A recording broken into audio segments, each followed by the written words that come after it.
le savez, Madagascar, c'est un grand pays qui a beaucoup de potentiel.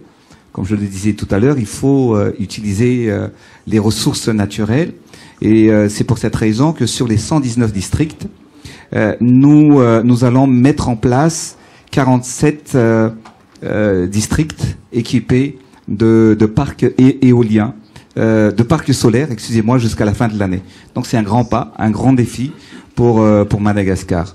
Car il ne peut y avoir une croissance durable possible en Afrique sans l'accès à l'énergie, sans l'accès aux routes, à l'éducation et à la santé.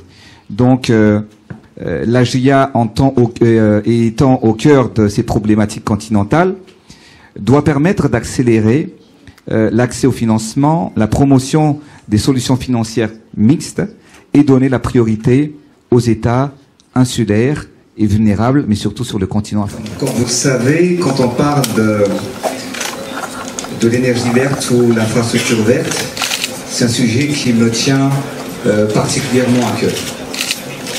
En tant que pays insulaire, à l'instar des autres pays de l'océan Indien, Madagascar est exposé avec plusieurs défis, entre autres le changement et les aléas climatiques.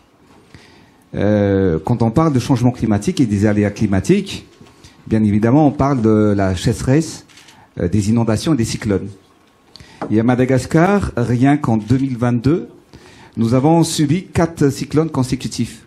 Les cyclones deviennent de plus en plus fréquents et de plus en plus violents, ce qui complique encore les choses pour un pays en tant qu'État insulaire.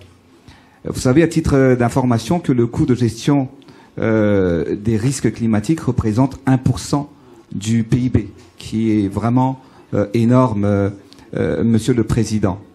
Mais quand on parle de changement climatique et aussi de notre défi sur l'infrastructure verte, on parle de l'énergie, on parle de tout ce qui est déforestation et reforestation.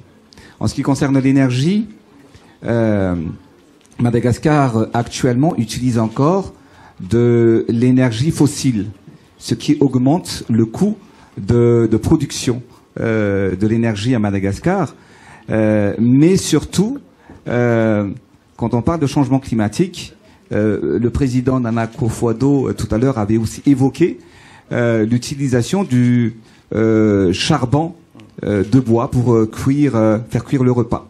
Et donc, à Madagascar, comme plusieurs pays en Afrique, on utilise encore du charbon de bois et chaque famille on doit détruire 1 hectare de forêt chaque année pour faire cuire le repas.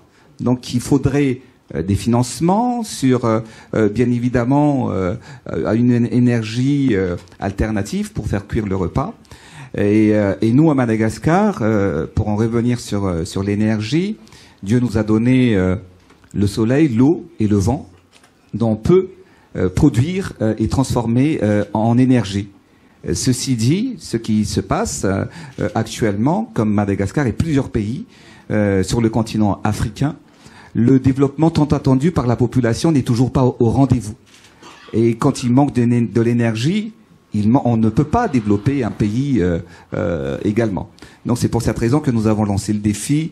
Vous avez parlé tout à l'heure des projets en hydroélectrique. On a signé le contrat avec Saouf, avec Voulbé également, qui représentera 50% de la production d'énergie à Madagascar, qui va diminuer le coût, parce que vous le savez actuellement, le coût de l'énergie à Madagascar représente dans les 25 centimes de dollars le kilowattheure, contre 12 à 10 cents dans les pays développés, comme ici à Paris ou en Europe. Donc on a moins de revenus, la population a moins de revenus, mais on paie très cher l'énergie. C'est pour cette raison que je lance un appel, et Madagascar soutient l'AGIA pour accroître le financement des infrastructures vertes en Afrique. Et nous devons aussi encourager le financement mixte pour mobiliser les fonds nécessaires et mettre en place la gouvernance et des mécanismes adaptés du contexte de chaque pays. Mais surtout, ce que je lance un appel à la communauté internationale, Monsieur le Président, c'est qu'il y avait eu des promesses et des engagements non tenus. Car, comme vous le savez, lors des COP, sur les 100 milliards de dollars d'engagement par les pays émetteurs par an, pour le fonds vert, on se pose des questions, combien ont été réellement décaissés? Et un pays comme Madagascar, nous avons bien évidemment pu réaliser le plan d'adaptation national. Madagascar est l'un des premiers pays d'Afrique à avoir validé à la fois sa politique nationale de lutte contre le changement climatique, mais ainsi le plan national d'adaptation, mais on n'a pas encore reçu le financement jusqu'à présent. Donc il faut une mobilisation internationale, il faut que tout le monde se mobilise, et il faut surtout que les sommets et les réunions se transforment en action. C'est l'appel que je fais aujourd'hui, Monsieur le Président, et je vous remercie de votre attention.